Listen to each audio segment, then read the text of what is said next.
नमस्कार, आपका स्वागत है इस वीडियो में। जितने भी ग्रह, राशियाँ, लग्न तथा उनके अंदर में पाए जाने वाले पद, जो कि नक्षत्रों के अंश होते हैं, अपने अपने टाइम के जोन में, टाइम के पीरियड में जन्मे जातकों को एक मौलिक क्वालिटी देते हैं। कोई संवेदनशील बनाता है, कोई कठोर बनाता है, कोई त्यागी बनाता है, कोई कर्तव्यपरायण बनाता है, कोई स्वार्थी बनाता है, कोई किसी को क्रूर बना देता है। उदाहरण के लिए हमने रोहिणी नक्षत्र की चर्चा की अपने पिछले वीडियो में। रोहिणी नक्षत्र संवेदनशील बनाता है। इसी तरह मीन राशि का जो सबसे आखिरी नक्षत्र है रेवती, वो भी संवेदनशील बनाता है। मीन राशि में एक और नक्षत्र पाया जाता है उत्तरा भाद्रपदा। उत्तरा भाद्रपदा भी संवेदनशील है, दूसरों की मदद करता है। रेवती भी दूसरों की मदद करता है, लेकिन रेवती को पिघलाने के लिए ज़्यादा करुणा की ज़रूरत है, और उत्तरा भाद्रपदा थोड़ी सी करुणा में, थोड़े से दुख को देख करके पिघल जाता है।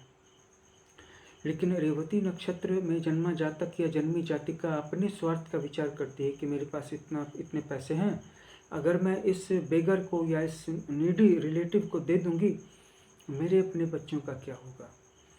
वहीं उत्तरा भाद्रपदा इन बातों का विचार नहीं करता है। वो सोचता है कि पैसे कहीं से आ जाएंगे, अभी इसकी मदद कर दो। रोहिणी नक्षत्र भी संवेदनशील नक्षत्र है। इसके ठीक विपरीत, जैसे कि शतभिषा नक्षत्र है, ज्येष्ठा नक्षत्र है, आर्द्रा नक्षत्र है, इन नक्षत्रों में जन्मे जातक सपाट स्वभाव के होते, सपाट नेचर होता है। अर्थात अपने काम से काम है, अपनी ज़रूरत से ज़रूरत है। किसी पर दया आ जाएगी, पिघल करके किसी की मदद कर देंगे, पॉसिबल ही नहीं है। और हो सकता है कि मदद मांगने वाले को और ज़्यादा डांट दें, और ज़्यादा उसकी ऐसी ऐसी गलतियां उसको दिखा दें। तो ये संवेदनशीलता की कमी होती है। संवेदनशीलता की कमी सिर्फ तब नहीं होती है जब कोई मांगने वाला आता है।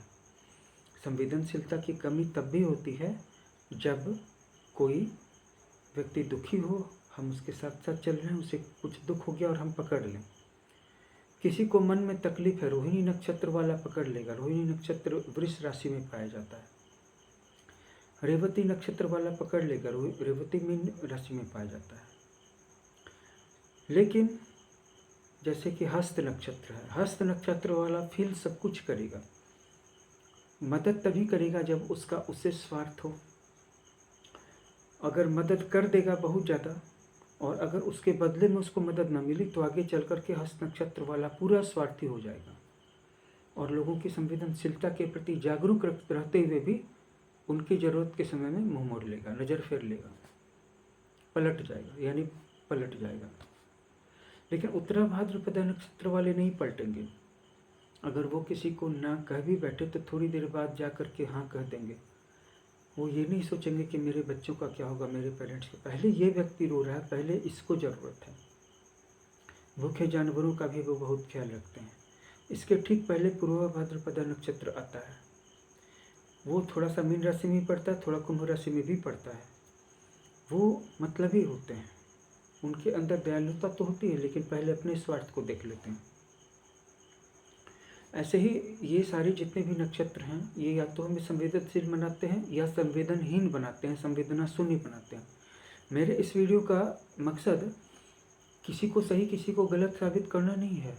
दरअसल हम सब अपनी अपनी लाइफ से बोर हो रहे हैं। दयालु अपनी दयालुता से बोर हो रहा है, वो इस बात से बोर हो रहा है कि मैं किसी की मदद करता हूँ और लोग मुझ पर ज़्यादा सवार हो जाते हैं, मुझे ज़्यादा ठग लेते हैं।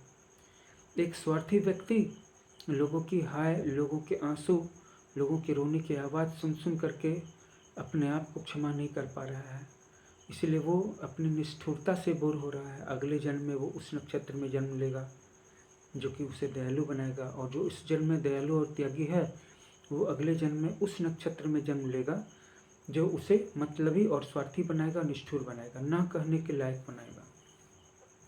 क्या आपने इस बात पे गौर किया कि किसी का नेचर नहीं बदला जा सकता है? आप इस जन्म में जो भी हैं, जैसे भी हैं, आपका नक्षत्र आपके नेचर को बदलना अलाउ नहीं करेगा। आप अपनी परिस्थिति को बदल सकते हैं, लेकिन अपने नेचर को नहीं बदल सकते। इसलिए उससे लड़ना छोड़ दीजिए और जिस तरह का आपका नेचर है उसके अंदर में जिस चीज़ की सुविधा है वैसा चलना शुरू कीजिए। मैं काम करने के संबंध में नहीं कह रहा हूँ, मैं एटीट्यूड के संबंध में कह रहा हूँ, मैं व्यवहार के संबंध में कह रहा हूँ। अगर कोई व्यक्ति आलसी है तो निश्चित रूप से वो इसे बदल सकता है। वो ये नहीं कह सकता कि मैं तो, मेरा नक्षत्र मुझे आलसी बना रहा है तो मैं कैसे।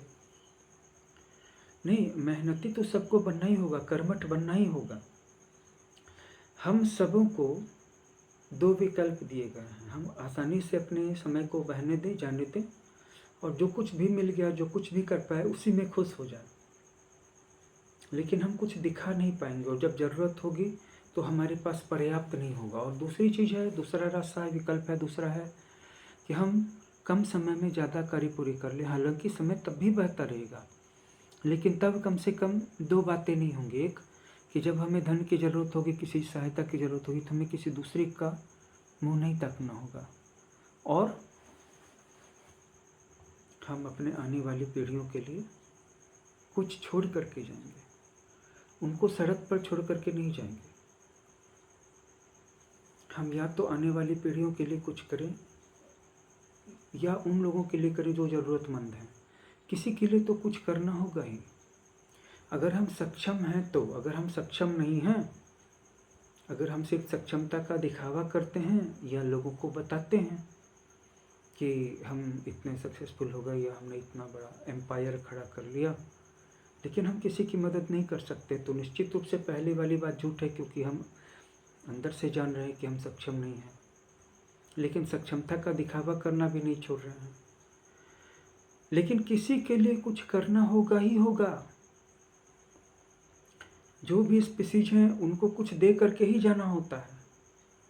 यहाँ तक कि हमारा शरीर भी किसी का भोजन बनता है। शरीर जमीन में गाड़ दिया जाता है तो कीड़े उसका भोजन करते हैं। बकरों की प्रजातियाँ, भेड़ों की प्रजातियाँ, जानवरों की प्रजातियाँ, लोग, मनुष्य उनके मीट को निकाल लेते हैं। यानी कि उनको भी जो सपोर्ट दिया गया, प्रोटेक्शन दिया गया, फूड दिया गया, उनको रस्सी से बांध के चराया गया, वो भी फ्री में नहीं है। तो आप सोचते हैं कि मनुष्य किसी का फूड नहीं होगा?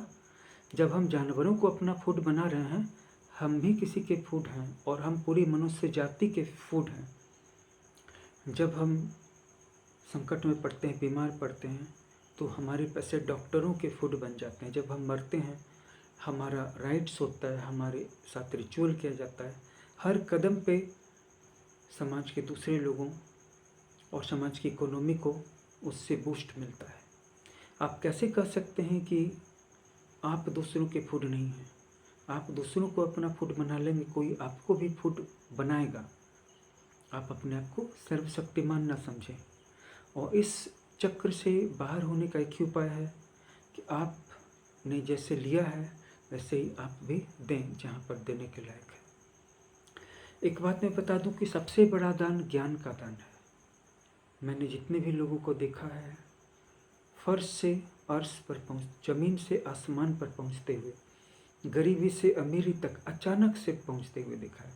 उनमें से ज़्यादातर लोगों ने किसी को अन्न का दान नहीं किया था, किसी को पैसे का दान नहीं किया था, बल्कि ज्ञान का दान किया था, विद्या का दान किया था, बच्चों को पढ़ाया था। और जो किसी को ज्ञान का दान करता है ना, उसके जीवन में गुणात्मक बदलाव आता है। और जो किसी को अन्न का और पैसे का दान करता है, उसके जीवन में धनात्मक बदलाव आता है।